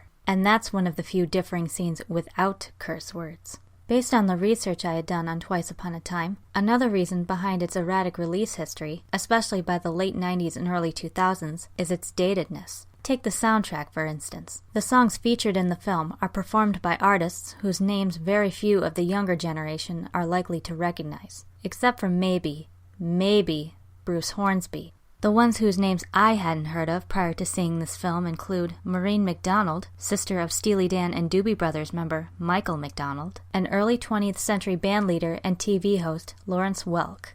A little piece of trivia. In spite of this datedness, the movie did help to launch the careers of many now famous cinematic artists, such as sequence director Henry Selick, who went on to direct stop-motion films like The Nightmare Before Christmas, James and the Giant Peach, and Coraline, visual effects producer David Fincher, who went on to direct thrillers like Seven, Fight Club, and The Girl with the Dragon Tattoo, among others, and character designer Harley Jessup, who went on to be production designer for Pixar films like Ratatouille and Monsters, Inc. Animation-wise, this is by far one of the most innovative films I've ever seen, utilizing an old stop-motion technique called lumage. It was first developed for some animated sketches of Sesame Street back in the 70s, and involves placing and moving bits of colored paper, plastic, and other materials over a light table. The film is presented in both lumage and live action. The characters and the dream worlds are animated in the former, vibrant, colorful, and outlandish, much like dreams tend to be, while the rushers and din are live people in a black and white, real world, sometimes moving, other times in photographic still shots. The cutout appearance and jerky movements of lumage, I believe, are comparable to the signature design of the TV series South Park, while some of the more photorealistic scenery is reminiscent of the animated segments of the Monty Python franchise. Moreover, the juxtaposition of cartoon animation to the live-action scenes may bring to mind that of the 1968 Beatles film Yellow Submarine. For the best example of this, check out the Eleanor Rigby segment, and you'll see what I mean.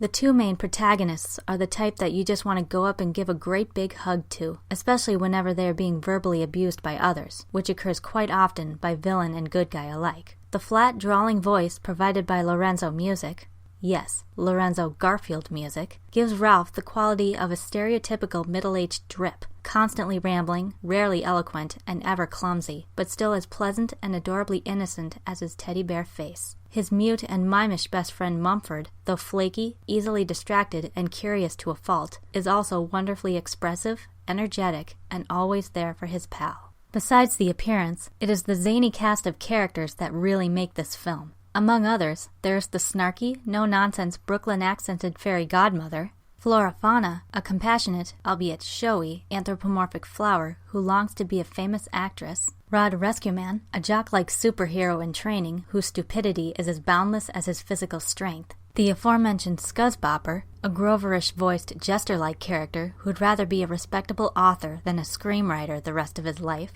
And easily one of the most creative characters in any film, Ivor, a gorilla-haired TV-like robot that communicates through actual classic TV and film clips, from Star Wars, Indiana Jones, and The Muppet Show, fitting, by the way, considering that George Lucas executive produced this movie, to Happy Days, Looney Tunes, and Abbott and Costello. Needless to say, the disputes surrounding this film, as well as certain presentation choices, all but guaranteed that it would seldom see the light of day for the next 30 years, even in the era of internet streaming. That being said, though, this is the kind of movie I could certainly see being shown in a college film course. With its unique animation style, unusual conception, and woefully underrated status, Twice Upon a Time is one of those experiences I think anyone, but especially those with a passion for film, would be much the poorer for missing out on. A delightfully offbeat comedy with underdogs to root for, and a story that only a dream could yield. Gather round next time for another tale you may have forgotten or have never heard before. Until then, listeners, may inspiration always find you.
Greetings, listeners, and welcome once again to another episode of The Tale Collector, celebrating stories and storytelling in all their forms and the bards and artists who bring them all to life. I'm your host, Erica Adams.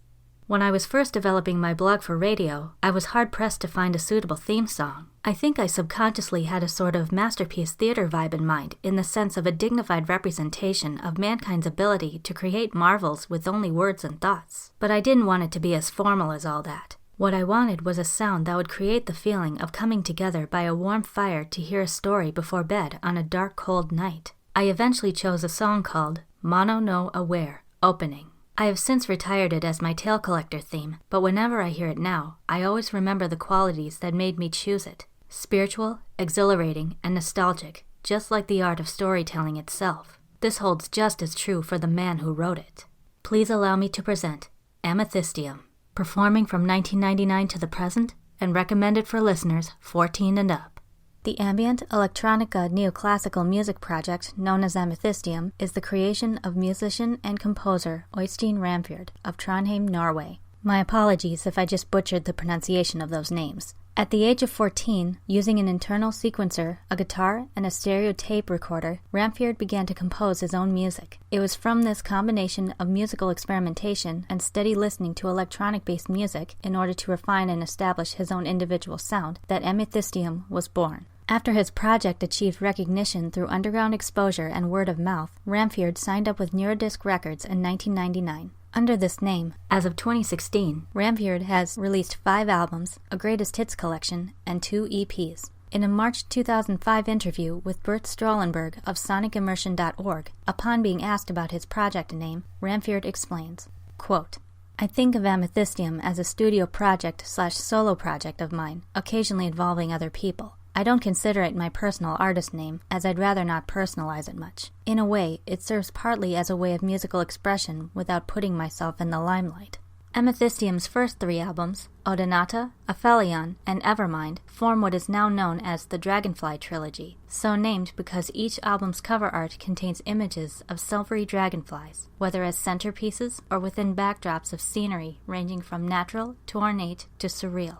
According to Ramfjord in the aforementioned interview, the symbol of the dragonfly was, quote, inspired by an early childhood memory. He calls this trilogy his musical childhood, and as such, feels that they belong together as their own collection. I think this is a wonderful idea, as dragonflies have been used constantly in art due to their vibrant colors and the near-perfect symmetry of their shape. Amethystium has often been compared to New Age groups and artists such as Delirium, Deep Forest, Enigma, and Vangelis. While it makes extensive use of electronic instruments and sounds reminiscent of genres like trance and pop, there is a distinct air of ancientness to it, much of which is due to the majestic voice work of Gregorian chants and Middle Eastern vocals, among others, as well as some more natural and traditional instruments like flute, guitar, and violin, as heard, for example, in Unbounded.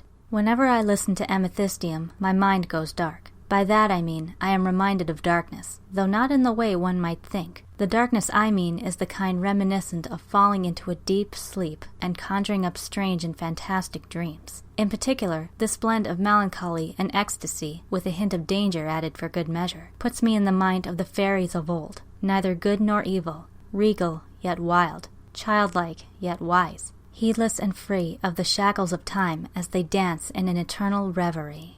What's more, to me, this aesthetic of Ramfjord's project isn't achieved solely through its sound. Each title of his main albums has a very specific meaning, which I believe reflects, and in turn is meant to inspire, the limitless qualities of man's imagination.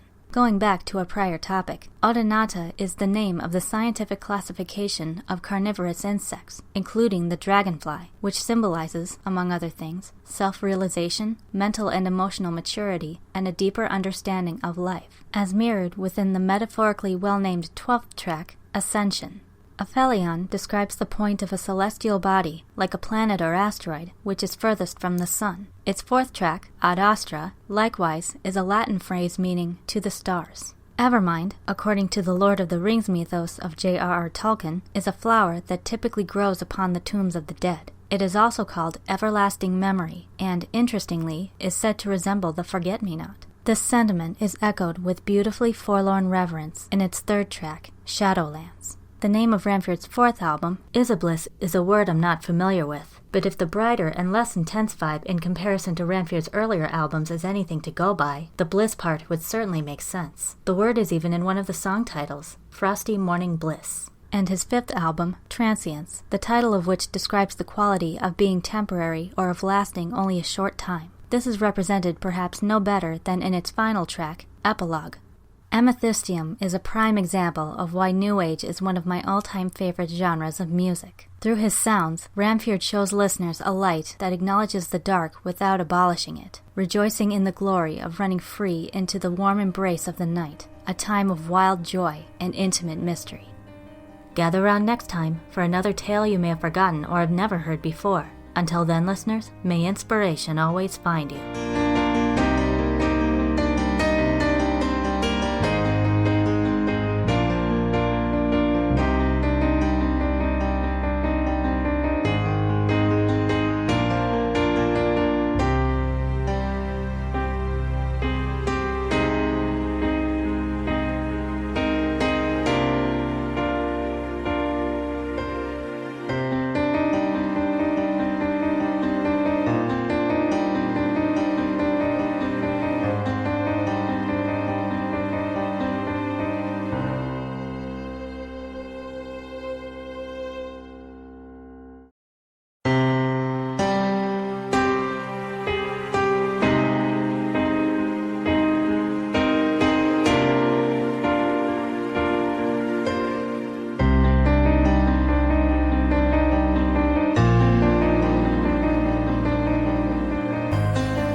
Greetings, fair listeners, and welcome back to another episode of The Tale Collector, celebrating stories and storytelling in all their forms, and the bards and artists who bring them all to life. I'm your host, Erica Adams.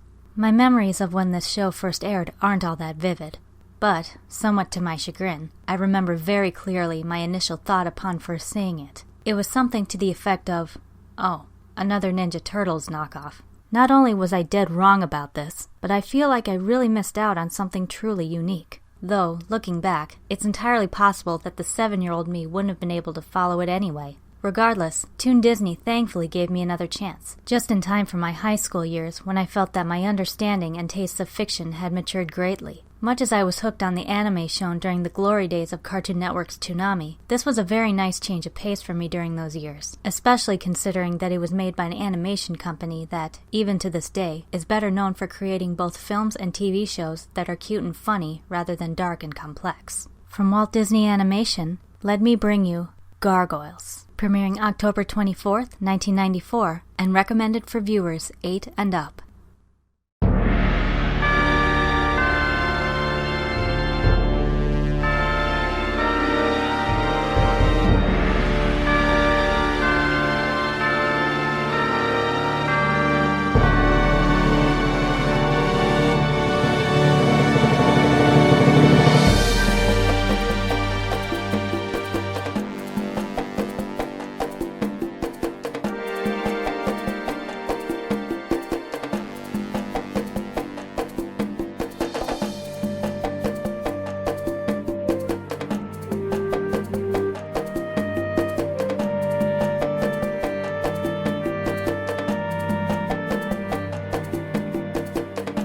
In Scotland, 994 AD, Goliath is the leader of a clan of gargoyles that makes its home within a large castle. As is their nature, they sleep as stone statues during the day, but awaken as flesh and blood warriors at night. The gargoyles make it their duty to defend the castle and its resident humans from various invaders, while the humans in their turn protect the gargoyles during their stone hibernation.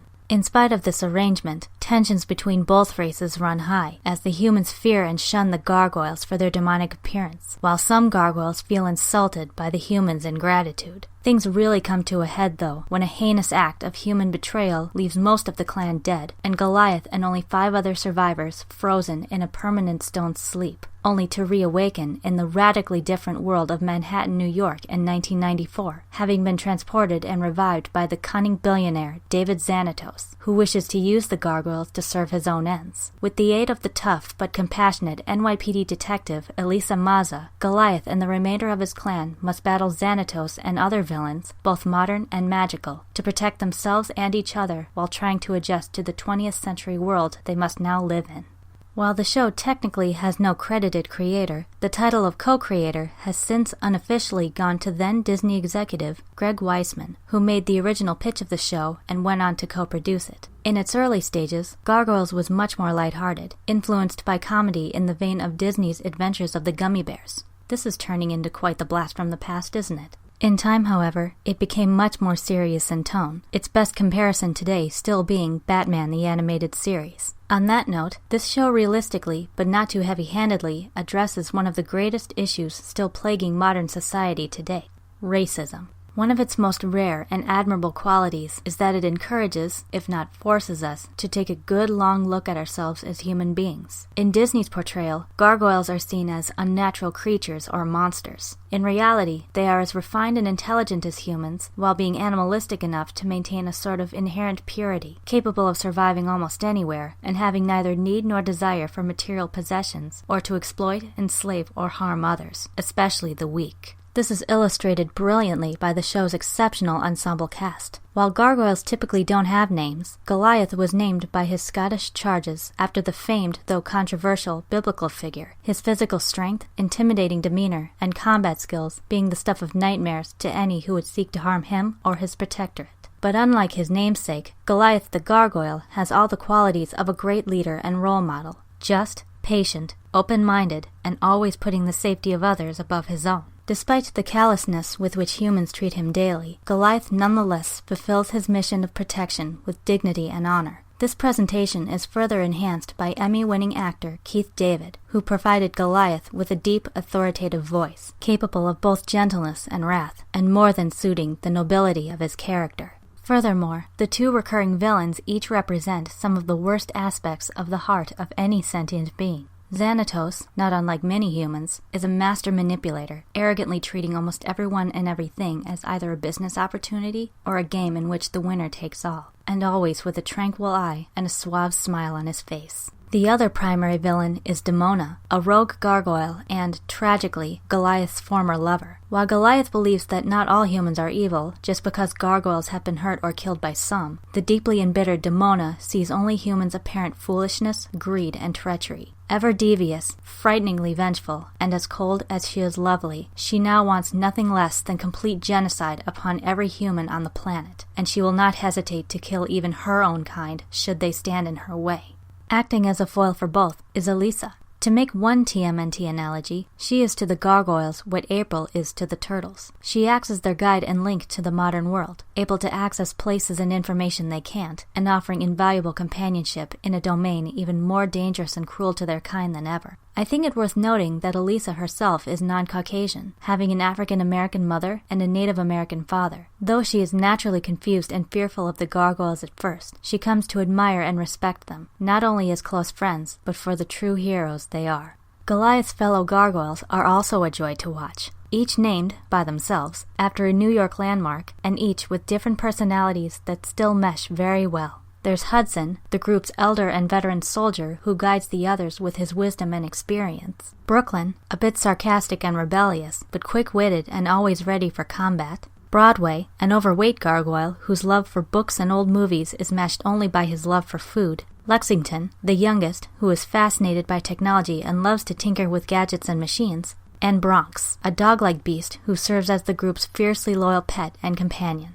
Another major and awesome tangential learning highlight of the show is its inclusion of real-world fantasy literature and mythology. The best example? About a third of the second season consists of the story arc known as the Avalon World Tour. Here, Goliath, Elisa, and Bronx travel to the legendary island of Avalon to battle an ancient enemy, after which they are sent to different parts of the globe to right whatever wrongs they find while encountering various mythological figures, creatures, and even gods. Among others, these include Anubis, the Egyptian lord of the dead, Anansi, the African spider trickster, Odin, the warrior king of the Norse gods, as well as various Shakespearean characters such as the ever-famously mischievous fairy trickster, Puck. And of course, the almighty rulers of the fair folk themselves, Lord Oberon and Lady Titania. One thing I should mention to newcomers, with the exception of the first episode, the third and final season of Gargoyles, also known as The Goliath Chronicles, is technically non-canon, as it involved an almost entirely new writing staff, and was consequently considered by fans to be much weaker in quality compared to the first two seasons. However, Weisman did continue the story through a series of comics released after the show's cancellation, which are now available online. They're a bit rare and expensive now, but if you want the true continuation of the story, check those out. Highly, highly recommended.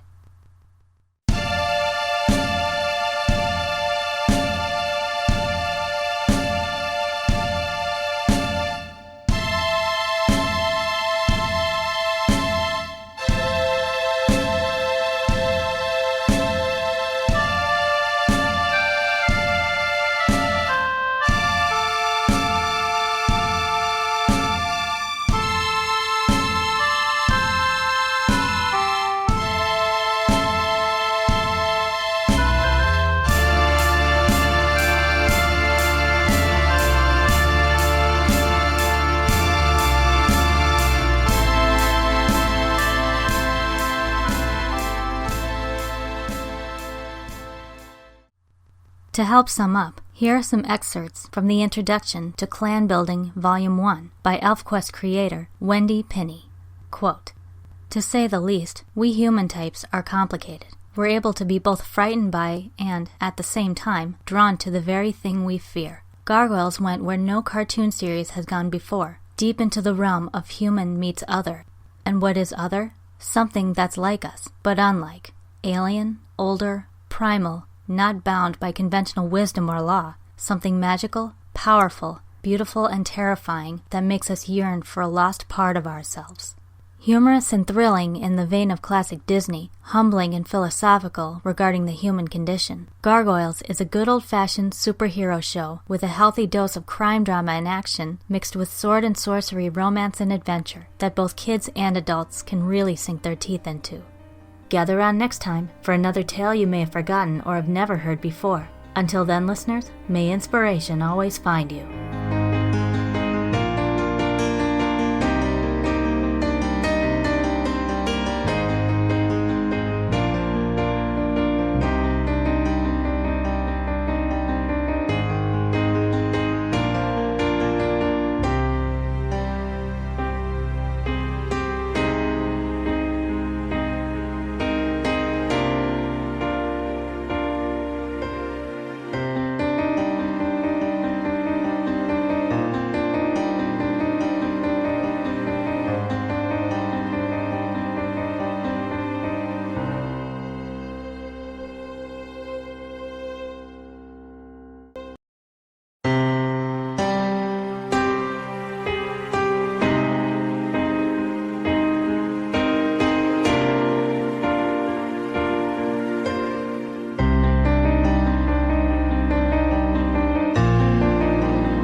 Greetings, listeners, and a warm welcome to another episode of The Tale Collector, celebrating stories and storytelling in all their forms, and the bards and artists who bring them all to life. I'm your host, Erica Adams. If there is one magical being that has adapted and evolved fairly well in the modern world, both in fiction and in real life, it is the witch. Witchcraft, for lack of a better word, is widely practiced in many forms by people all over the world today. Of course, it goes without saying that there are those who shun and disapprove of these practices, claiming them to be nonsense at best and devil-worshipping at worst. As for me, I've always been fascinated by the more godlike powers witches are said to possess, and that have been presented in rather colorful fashion. From the wizard's duel in Disney's The Sword and the Stone, to the evil child hunters in Roald Dahl's The Witches, to any fairy tale and piece of folklore involving flight, potion-making, and transformation. In my older years, however, while I am by no means an expert on the subject, I feel that I've come to better understand, or at least appreciate, the subtleties of a true witch, good or evil, supernatural or otherwise. And if you recall my Limbo episode, you already know my stance on subtlety. And all of this beautifully portrayed by The Good Witch, premiering on the Hallmark Channel on January 19th, 2008, and recommended for viewers 9 and up.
Police Chief Jake Russell divides his time between protecting the citizens of the small town of Middleton and trying to stay connected with his family, who are each struggling in their own way to cope with the loss of Jenny, Jake's late wife and the mother of his children. His older son Brandon is bullied at school and buries himself in video games. His younger daughter Lori suffers from frequent night terrors, and his father-in-law George wants to help all of them but just doesn't know how.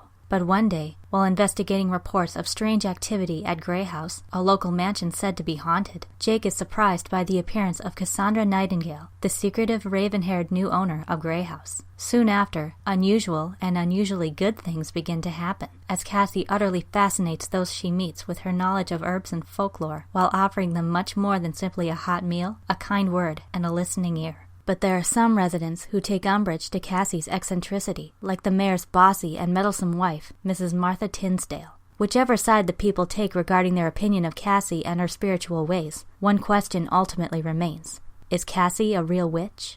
In the spirit of stories like Frances Hodgson Burnett's A Little Princess, this is a special tale that strives to inspire its audiences with the belief of true magic without a single use of the supernatural. But this is not achieved only by the presence of the traditional but otherwise ordinary witch-like paraphernalia that the title protagonist surrounds herself with. A spooky house, a black cat, an old-fashioned broom, and the like. And even these elements, thankfully, are never overplayed to the point of corniness. Cassie exudes a sort of down-to-earth motherliness and a childlike love and trust in the world around her that many of us lose as the duties and hardships of real life take over our minds and hearts. One of her greatest charms, pun intended, is that she is sensible without being, well, sensible.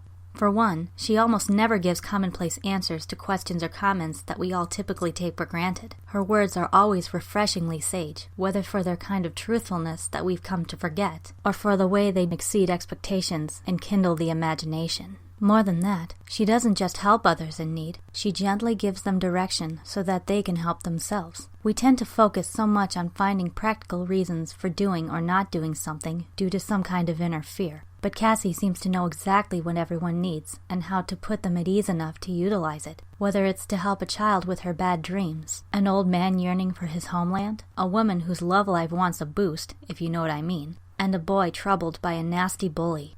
Now, of course, it can be argued that, realistically, Cassie's methods are only plausible at best, as they and their outcomes are highly romanticized for storytelling purposes, and could have each gone in myriad directions, if not failed entirely. This is especially true in the sequences involving Brandon facing the boy who bullies him.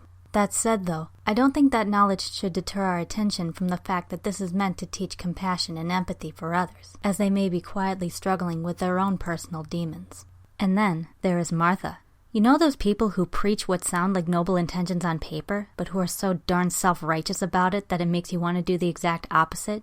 Martha is one of those people. Annoyingly paranoid and the epitome of the nosy neighbor, Martha disapproves of anything she believes doesn't follow the traditions and moral standards of Middleton, and will do virtually anything to stamp it out as if it were a disease. One of the best technical ways the film accentuates the differences between these two women is through its soundtrack. Whenever Cassie is on screen, viewers hear an elegant theme set in minor, of soothing pipes and gentle harp and violin strings, and adorned with the sound of chimes blowing in a soft wind, all of which create an atmosphere of comfort as well as natural beauty. The sound of Martha's presence, on the other hand, is almost laughable in its banality, a pretentious staccato piece punctuated by deep blasts from the tuba, with a clarinet and flute that swirl in and out of earshot as though they themselves feel awkward in her presence. The second it begins playing, you know she's coming, on the prowl for something to pounce on and nitpick about.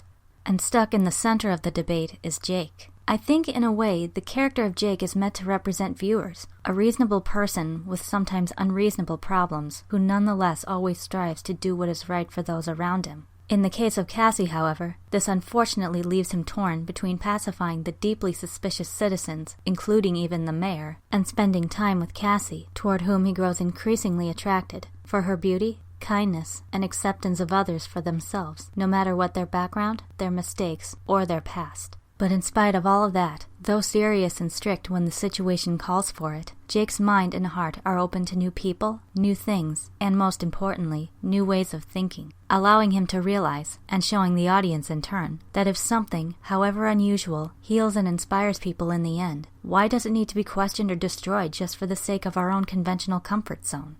Since its debut, The Good Witch has become so popular on Hallmark that it has spawned numerous sequels, my personal favorite being the third film, The Good Witch's Gift, which features Cassie working her positive magic during the Christmas holidays. There is now also a spin-off TV series simply entitled Good Witch, but I really don't want to spoil any of them here when I'm only talking about the first movie.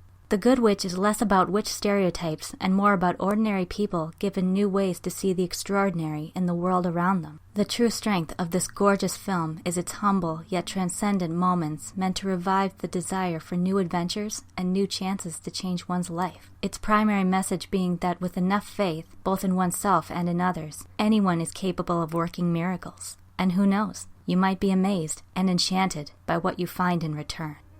Gather round next time for another tale you may have forgotten or have never heard before.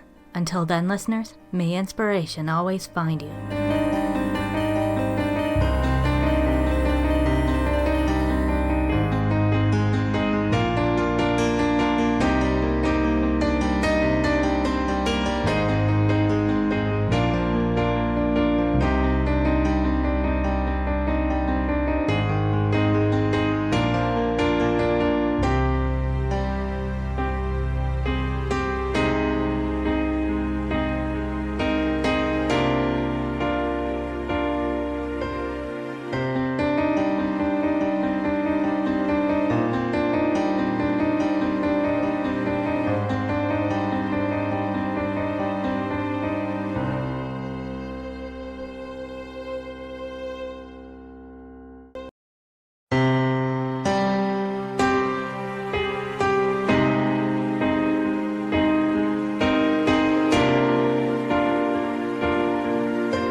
Greetings, fair listeners, and welcome back to another episode of The Tale Collector, celebrating stories and storytelling in all their forms, and the bards and artists who bring them all to life. I'm your host, Erica Adams.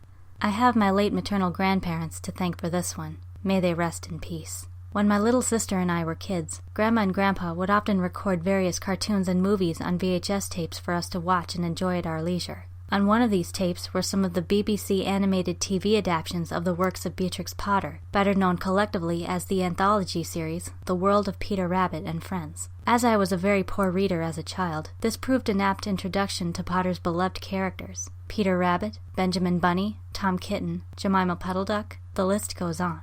Now, we all know the age-old "the book is better than the movie" argument, but I feel that my memories and experiences with the TV episodes really helped me to understand, and thereby better enjoy, the original books when I got older, and when I eventually bought the complete collection later on. This particular story quickly became a favorite of mine, and not only because it just so happens to have been the personal favorite of Beatrix Potter herself. Here is the Christmas classic, The Tailor of Gloucester, first published in 1903 and then adapted by BBC in 1993 and recommended for audiences 5 and up.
In 18th century Gloucester, England, an elderly tailor has just been commissioned by the mayor to make a handsome cherry-red coat for him to wear on his wedding day on Christmas morning. As he measures and snips diligently, the dedicated tailor dreams of the beauty of his finished work, as well as the opportunity of making his fortune. But after he rescues some mice that had been trapped in his kitchen, his scheming cat, Simpkin, gets revenge by hiding the precious twisted silk needed to complete the coat. Worse still, the tailor's failing health leaves him bedridden, with the coat's pieces left unsewn. But the grateful mice refuse to let the work of their human friend be in vain, and are determined to finish what he has begun in time for the mayor's wedding. Many of Potter's stories began as gifts within letters to loved ones. This one went to the daughter of her former governess, Frida Moore, quote, "Because you are fond of fairy tales and have been ill," unquote. The inspiration for the tale came from an incident involving a real-life Gloucester tailor named John Pritchard. While making a coat for the new mayor, he came into his shop one day to find the coat unexpectedly completed, except for a single buttonhole, attached to which was a tiny note with only 3 words: "No more twist." Though his young assistants had actually done the work, Pritchard inspired and encouraged the local legend that fairies were responsible. If that wasn't enchanting enough, Potter went a step further by setting the story at Christmas time and making her tailor's helpers a group of clever mice. Potter's particular style of illustration is undoubtedly a prime reason her books are so distinctive and instantly recognizable even today. An exquisite mix of watercolors and pencil sketches, her animal characters are so realistically rendered as to appear less like cartoon characters on paper and more like authentic animals posing for portraits, even when they are wearing clothes and performing human-like acts. And this is no exception. From the curtsying female mice in elegant dresses and bonnets, to the bowing males in dapper waistcoats and cocked hats, to Simpkin in his long coat and thick boots as he trudges on his hind legs through the snow. One especially fascinating trait about the tailor is that his habitual thinking aloud is almost mantra-like, his words possessing a subtle rhythm as he considers and calculates. Moreover, the likelihood that all the materials he lists off will be unfamiliar to children, especially today's children, can make him seem almost wizardly, like he's gathering and adding mysterious ingredients for a great spell. More to the point, I think it serves to make the readers feel the same enthusiasm, wonder, and even pressure that the tailor is feeling. He is not merely manufacturing a purchased product for a VIP customer. He is creating a one-of-a-kind work of art, a gift to be given and admired by all on the most joyous day of the year. Pages 39 through 42 of Beatrix Potter, The Complete Tales. The tailor cut his coats without waste, according to his embroidered cloth. They were very small ends and snippets that lay about upon the table. 2 narrow breadths for naught, except waistcoats for mice. No breadth at all, and cut on the cross. It is no breadth at all. Tippets for mice, and ribbons for mobs. For mice, said the Tailor of Gloucester, I shall make my fortune to be cut bias. The Mayor of Gloucester is to be married on Christmas Day in the morning, and he hath ordered a coat and an embroidered waistcoat, to be lined with yellow taffeta, and the taffeta sufficeth. There is no more left over in snippets that will serve to make tippets for mice. On that note, perhaps the most enjoyable part text-wise is all the nursery rhymes that Potter peppers the latter half of the story with. She sets up the scene with a wonderful piece of folklore, after which readers are treated to some of the lovely traditional rhymes common in Potter's time. Pages 47 to 48. But it is in the old story that all the beasts can talk in the night between Christmas Eve and Christmas Day in the morning, though there are very few folk that can hear them or know what it is they say. From all the roofs and gables and old wooden houses in Gloucester came 1,000 merry voices singing the old Christmas rhymes, all the old songs that ever I heard of, and some that I don't know, like Whittington's bells. First and loudest the cocks cried out, Dame, get up and bake your pies! The bats said something mysterious that sounded like, Buzz, quoth the blue fly, hum, quoth the bee, buzz and hum they cry, and so do we. There was a snippeting of scissors, and snappeting of thread, and little mouse voices sang loudly and gaily. 24 tailors went to catch a snail, the best man amongst them durst not touch her tail. She put out her horns like a little Kylo cow. Run, tailors, run, or she'll have you all even now. Then, without a pause, the little mouse voices went on again. Sieve my lady's oatmeal, grind my lady's flour, put it in a chestnut, let it stand an hour.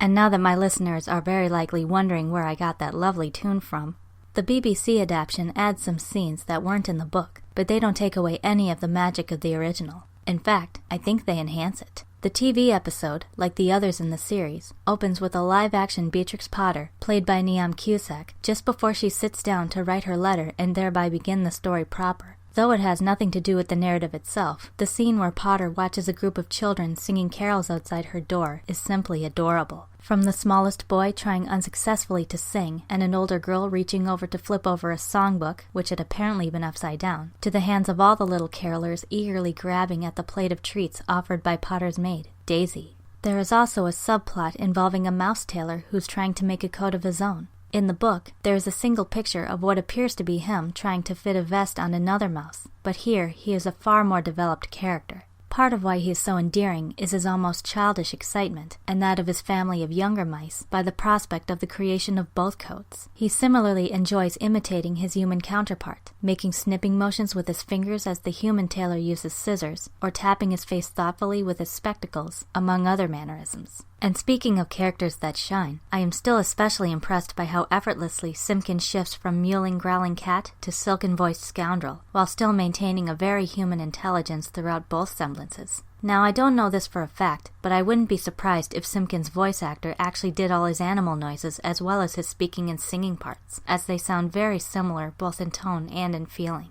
Page 45. But Simpkin hid a little parcel privately in the teapot, and spit and growled at the tailor. And if Simpkin had been able to talk, he would have asked, "Where is my mouse?" Whenever the tailor talked in his sleep, Simpkin said, "Meow," and made strange, horrid noises, as cats do at night. Skipping to page 47. "Oh, dilly, dilly, dilly," sighed Simpkin. "Hey, diddle, diddle, the cat and the fiddle, all the cats in Gloucester, except me," said Simpkin. The other humanized animals are fun too, but I'd be criminally remiss if I didn't give a nod to what is my all-time favorite of these, not to mention by far one of the most memorable scenes in the whole episode. I mean, a bunch of rats gorging themselves upon the contents of a fully stocked wine cellar, their voices blissfully slurred as they laugh and sing and dance to loud nonsense tunes. How can one not crack a smile at such a sight? I know I said in my Holly Claus episode that The Nutcracker is my favorite classic holiday tale, but this one comes in close for very similar reasons. I don't have children myself, but stories like The Tailor of Gloucester sometimes make me wish that I did, so that we could read it aloud or watch it together, immersing them and the child in me in a simpler time, when the gifts we would give were more natural or handmade with the utmost care and the most loving of intentions. Once again, this is the time of year when we learn and relearn that even when we least expect it, when we ourselves are worn to a raveling or are left with no more twist, the good deeds we perform, even the smallest ones, may not go, nor should they go, unrewarded. Gather round next time for another tale you may have forgotten or have never heard before. Until then, listeners, may inspiration always find you.